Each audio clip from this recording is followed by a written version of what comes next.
Hi artists. I'm really excited for today's Read Aloud because it is one of my favorite books of all time. I've loved it ever since I was a kid, and it is called Marcel the Pastry Chef by Marianna, and the illustrations, the pictures, are by an artist named Gerald McDermott. You can see that I have had this book a very long time and probably not taken a very good care of it. Got a little rip there, so I'm actually going to take the book jacket off because they kind of get in the way anyway.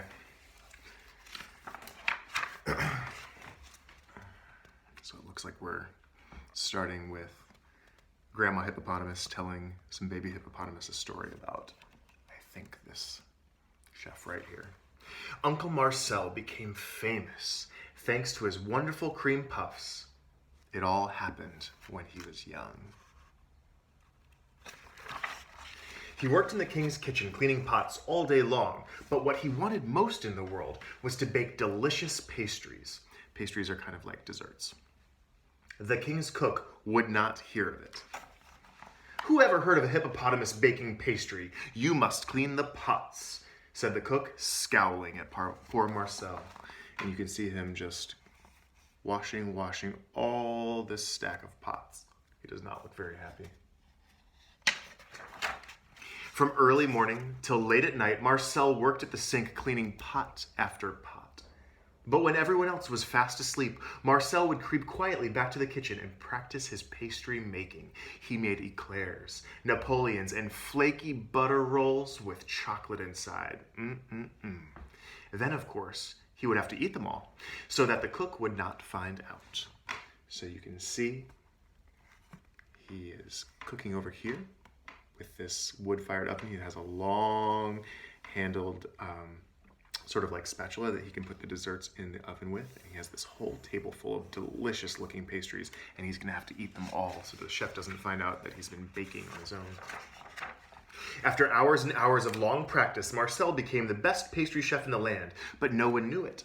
One night, Marcel forgot one of his cream puffs. He had made 16, and without counting, he'd eaten all of them except for one. He was very full, and it was getting close to daybreak. Marcel hurried to clean up his mess and soon forgot all about the last cream puff. I wonder what's going to happen.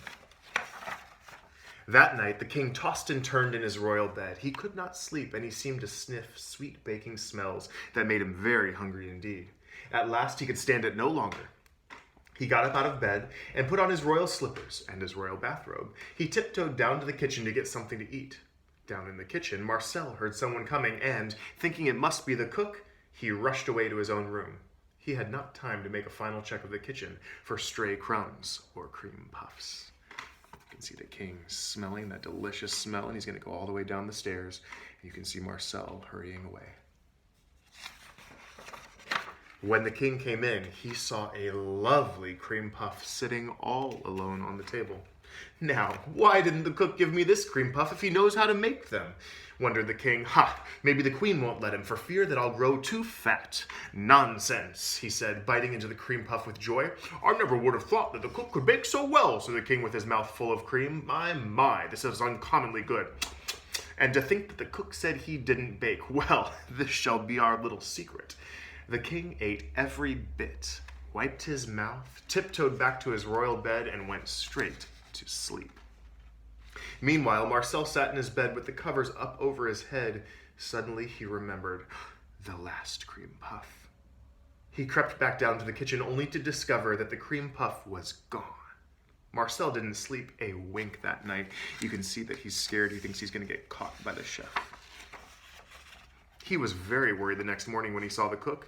He expected that the cook would turn him out, but the cook said nothing whatever about the cream puff and seemed to be in a very good mood. Marcel couldn't know that the reason the cook was in such a good mood was because the king had sent him a gold coin with his compliments. The secret was safe, for nothing more was said about the cream puff. See, he's worried, but the chef got a gold coin from the king. Marcel longed to share his pastries. He began to think that since someone had obviously eaten his cream puff, and that since he hadn't been scolded for baking it, he should continue to bake, leaving a little something behind in the kitchen each night, which is exactly what he did. And each night the king came down to the kitchen and helped himself to a new and marvelous confection. Everything went along well for a time, The king was happy, and the cook was happy because the king continued to send him gold coins and had even taken to winking at the cook in a knowing way whenever they happened to meet.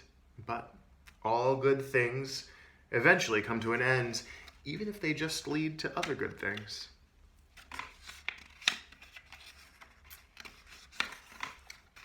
Struggling to turn this page here. There we go. One day, a proclamation was sent out that the king and queen's daughter, Princess Esmeralda, was to be married. The king summoned the cook and told him to bake the very best wedding cake that had ever been made. But your majesty, you know I don't bake. It's not in my contract, said the cook. The king smiled. Tut, tut, you are being modest, which means you don't like to brag. You and I know better than that, he said, beginning to wink. Your Royal Highness, it is quite impossible, said the cook, sniveling. Don't worry, I know you'll do a fine job. Besides, I command it, and so does the queen. Don't forget those delicious cream puffs, my boy, added the king, continuing to wink, which completely confused the cook and left him thinking that the king must have gotten a bit of royal grit in his royal eye. This is the cook trying to make his excuses and get out of baking a wedding cake for the king's daughter. Oh, that cook returned to the kitchen in a terrible state of panic. He shouted at Marcel to make himself feel better and immediately began to bake. His first attempt produced a cake that would not rise. His second attempt, his cake burned. His next 4 attempts did not fare any better than the last 2. And at last, at midnight, a poor example of a cake sat finished before the cook. Exhausted, he left the kitchen and went straight to bed. You can see him yelling at everyone. And then you can see his final cake. It looks a little bit sad and lopsided. But it's the best he could do. Marcel was left to clean the many pots and pans the cook had used to make his terrible cakes. When Marcel was finished, he looked with pity upon the cook's lopsided and lumpy wedding cake. Marcel began to bake. He baked like he'd never baked before. You can see him working super hard. Looks like he's making a lot of layers for this cake. When he was finished, there was a wedding cake of 17 layers, one for each birthday the princess had celebrated. The frosting was pink with red rosebuds made of sugar. There was, of course, whipped cream between the layers, and the lovely cake stood taller than Marcel himself. You can see his little mouse friend over here is getting some icing dripping on his head. The next day, the cook did not get out of bed. Instead, he hid in his room waiting to be summoned by the king. While he waited, he prayed that he would be banished from the kingdom and not beheaded. At the same time, the royal waiters carried in the perfect wedding cake to the wedding party. Oh, the cheers when everyone saw it. Oh, the shouts of joy when they began to eat. When the cook was finally summoned by the king, the frightened cook nearly fainted as the king embraced him and kissed him on both cheeks. Look at that cake. They are bringing it in proudly. The cook thinks that he's going to be caught for making a terrible wedding cake. He hasn't seen the good one yet. Peace reigned in the kitchen once more, and Marcel continued to bake in the wee hours before dawn. Again, nothing stays the same for very long, and one night, the king crept down to the kitchen, earlier than usual, only to discover Marcel stuffing pastry with whipped cream. He's making his famous cream puffs. The rest is history.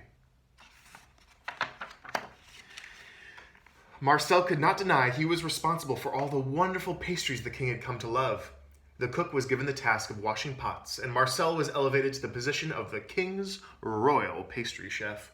The king even insisted on a bed made of baked pastry dough, and an armoire, which is like a closet, made of the same delightful and delicious material. In Marcel's spare moments, he kindly taught the cook the art of baking, which eventually the cook did learn, but not without some difficulty. You can see the king pinning a medal of honor on Marcel the Pastry Chef, and you can see Marcel teaching the cook how to bake pastry. He looks like he's having a hard time.